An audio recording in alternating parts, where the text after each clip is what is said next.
because I am a Martin, I'm going to do whatever the hell I want, and I have cars. All right, this is a big honor. As my father loved New York, he hated the cold, but he loved New York. And now think about it. Why wouldn't he? If you broke into the big leagues in 1950 for the New York Yankees, all you did was win. In case y'all didn't realize it and you didn't listen to these last three guys, he was all about winning. World Series championship at 50, 51, 52, 53. He had to serve in the war in 54. He missed that year. 55, he came back. They lost in the World Series. It happens. To Brooklyn. They won again in 56. And he was traded the next year. All right, he was never the same as a player. It broke his baseball heart. He played 6 years for 6 different teams before he retired. Because he wasn't happy unless he was in pinstripes. And who wouldn't want to play for that team? With his best friend, Mickey Mantle, Whitey Ford, all the Hall of Famers on that roster.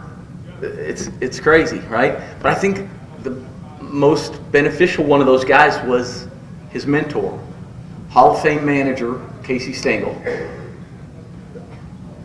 He's the reason they signed him. And I'm not sure they signed him as much for his ability to play the game, but for his heart, for his grit, for his attitude. Casey wanted that in the dugout, and he spent a lot of those first couple of years sitting right next to Casey in that dugout, breaking down the game. Because he was only a 257 everyday hitter in the regular season. His slugging percentage was a 360, but he was a World Series star. Ron, you understand that? He was a World Series star. He hit 333 in the World Series. His slugging percentage was 200 points higher. He was a 566 slugging percentage in the World Series.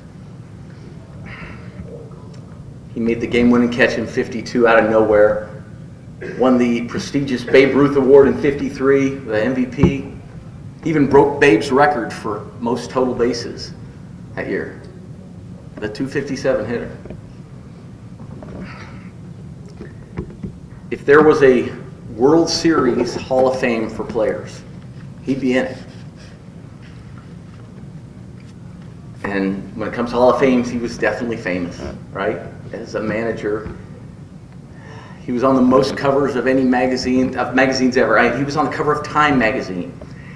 He did ads for Coca-Cola, Chiquita Banana, antifungal foot creams, fishing lures, celebrity boats. You saw one of many Miller Lite commercials.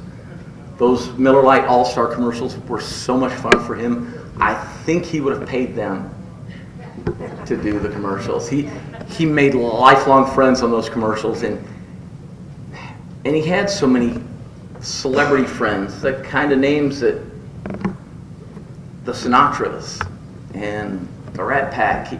He called his friends presidents. John Wayne, the great Willie Nelson, would bring him on stage and say, "This here's my friend Billy." And he would sing a song with him. I mean, movies, sitcoms, shows. He was on so many, the Letterman, Tonight Show many times. Who's the Boss? He was even mentioned recently in Ocean's 13, an American Gangster. He was on the original WrestleMania. Okay? He hosted Saturday Night Live. Okay? It was a baseball manager. He did that with Angelica Houston, who noticed all of a sudden that he wasn't real nervous right before it started. She was a little nervous. He said, "Billy, you're not nervous? We're about to do a live television show." He said, "Ma'am, I'm a baseball guy. Everything we do is live." But that's not why he's here, right? We're not here to talk about his being famous. And you were not just a babysitter. You snuck me in bars when I wasn't old enough, by the way. he was a winner. He won everywhere he went.